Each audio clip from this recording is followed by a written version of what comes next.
Ever been told to think outside the box in the same meeting where you're penalized for missing a metric? Yeah, me too. Let's talk about why your organization says it wants innovation but keeps killing your best ideas. I'm Shay Blackman, and after 2 decades of transforming organizations and watching brilliant ideas die on the altar of "that's not how we do things here," I've cracked the code on the innovation paradox. And yes, it's exactly why you're exhausted from trying to be both a creative genius and an operational robot at the same time. Here's the truth nobody wants to admit. Most organizations are set up to fail at innovation. They hire you for your fresh perspective, then spend the next year beating it out of you with processes and protocols. I worked with a Fortune 500 tech company last year. They had an entire innovation lab. Fancy, right? But it operated in complete isolation from the rest of the company. Meanwhile, their engineering teams were churning out reliable, boring products and losing market share faster than you can say disruption. The innovation paradox is real, and it hits especially hard for those of us who don't fit the traditional mold.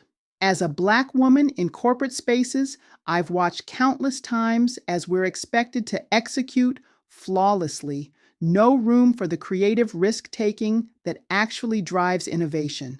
We have to be perfect operators first, just to earn the right to be heard.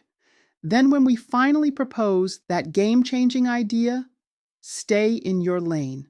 But here's what I've learned from transforming organizations: you can balance innovation with excellence.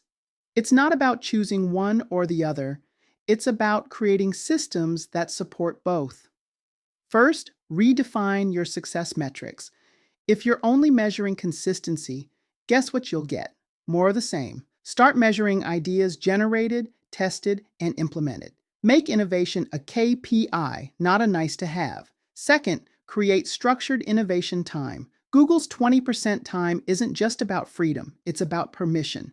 Give people explicit authorization to experiment. But here's the key: structure it. Random brainstorming rarely works. You need clear problems, diverse teams, and rapid testing protocols. Third, and this is crucial, build inclusive innovation networks.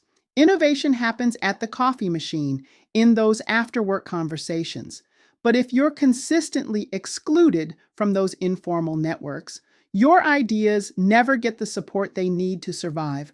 In my book, High Value Leadership, I share the exact framework I've used to help organizations save over $50,000 per retained employee while building this balance. Because when you get this right, you don't just improve performance, you transform culture. And for those of you navigating this paradox while dealing with additional challenges, like being the only one in the room who looks like you, I've got something special. My Shield Resilience Strategy Guide includes specific techniques for maintaining your innovative edge while managing operational demands. It's your framework for turning these organizational contradictions into your competitive advantage. Ready to stop choosing between innovation and excellence? Grab the free Shield Guide in the description below. And here's what I want to know: what innovative idea of yours got shot down recently, and what excuse did they give? Drop it in the comments. I read every single one, and your question might just become my next Ask Shay episode. Because remember, the innovation paradox isn't a problem to solve, it's a tension to manage. And once you learn how to navigate it, that's when you become irreplaceable. I'm Shay Blackman. Keep innovating, keep excelling, and most importantly, keep rising.